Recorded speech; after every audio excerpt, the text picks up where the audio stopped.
প্রবাসী না কখন যে কী কাজ করতে হয় সেটা কেউ বলতে পারে না। তো আজকে কাজটা হচ্ছে যে আজকে আমার কোম্পানির কোনো কাজ নেই, আমার নিজস্ব একটা কাজ। আমাদের 4 পাইটা আছে, এটা একটু সমস্যা, তাই এটা ঠিক করতেছি। হ্যালো গাইস, আসসালামু আলাইকুম। সবাই কেমন আছেন? সবাই আলহামদুলিল্লাহ, সবাই ভালো আছেন।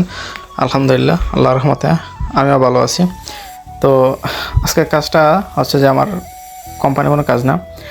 ঈদের ছুটি চলে গেল, ডিউটি স্টার্ট হয়ে গেছে, 2 দিন হয়ে গেল। তো আমাদের 4 পাইটা আছে, ওইটা একটু সমস্যা করতেছে, যার কারণে ওইটা আজকে যেহেতু কাজ নাই, বললাম আজকে ক্যাম্পে কাজ, ওইটা একটু ঠিক করার জন্য।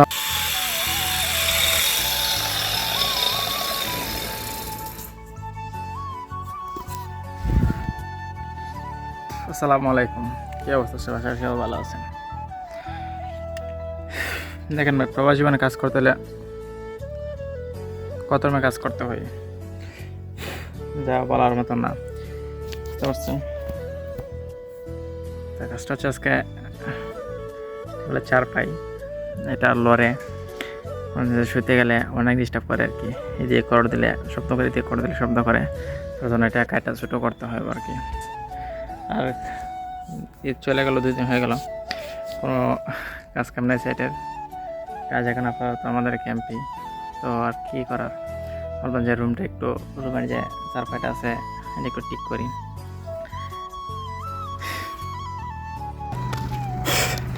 তো অবশেষে এটা কমপ্লিট করে ফেললাম। আর প্রবাসে কখন কী যে কাজ করতে হয় সেটা কেউ বলতে পারে না, বুঝতে পারছেন? দালালা বলে দিল এক কথা, আর এখানে আসে দেখো অন্য কাজ। দালালা বলছিল যে কফি শপ রেস্টুরেন্ট, আর এখানে মরুভূমি। এই দেখেন পুরাটাই মরুভূমি, পুরা মরুভূমি সেট, এইরকম অবস্থা আর কি। এটা আমাদের কোম্পানি ক্যাম্প, আর আমাদের কাজগুলো হচ্ছে লাইনারের, এই যে লাইনার, এইগুলা কাজ করি।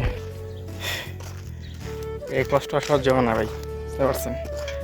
শুধু ফ্যামিলি থেকে তাকিয়ে কষ্ট করতে হয়, তারপরে ফ্যামিলি যদি না বোঝে কিছু করার নাই। কারণ আমরা যারা একটা প্রবাসী আছি আমরা জানি যে কতটা কষ্ট করে পয়সা ইনকাম করতে হয়, টাকা ইনকাম করতে হয়।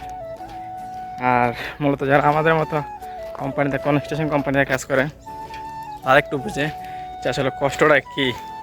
এই যে মাত্রা প্রভৃতি দেখতেছেন, এটা এখন একটু কমই, আর কিছুদিন পরে যখন জুন জুলাই আসবে এখানে তাপমাত্রা আসবে আপনার 40 ডিগ্রি, 48 ডিগ্রি বলতে আপনার আমরা যে কাজ করি, তো কাজেরটা হচ্ছে যে আপনার এমনিতে অ্যাভারেজ থাকে আপনার সবসময় 40-48।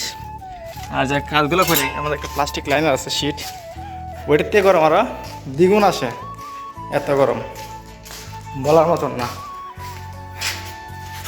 আর যারা ভাই কফি শপে বা রেস্টুরেন্টে আছেন, তাদের তো ডিউটি কোনো ইয়ে নেই, তারা সবসময় এসে ভিতরে ডিউটি করেন, বুঝতে পারছেন? এই কাজের ফাঁকে টুকটাক ভিডিও বানাই। তারপরে যদি আপনারা মনে হয় যে একটা লাইক, একটা কমেন্ট না করেন, একটা ফলো না দেন, কেমনটা লাগে এখন, কতটা কষ্ট লাগে। এত কষ্ট করার পর একটা ভিডিও বানাই আপনাদের জন্য, আশা করি একটা ভিডিও, একটা লাইক, একটা কমেন্ট আশা করি, তেমন তো কিছু না। যাই হোক, ভালো থাকেন, সুস্থ থাকেন, আর আমাদের জন্য সবাই দোয়া করবেন, আমাদের প্রবাসীর জন্য, যে আমরা প্রবাসে আছি। আর সকল প্রবাসী ভাইদের জন্য মন থেকে অন্তরত দোয়া, আর দেশের সবার জন্য উপরন্ত ভালোবাসা। আর নিজের মাতৃভূমিটাকে সবাই মিস করে, আমিও মিস করতেছি। আল্লাহ হাফেজ।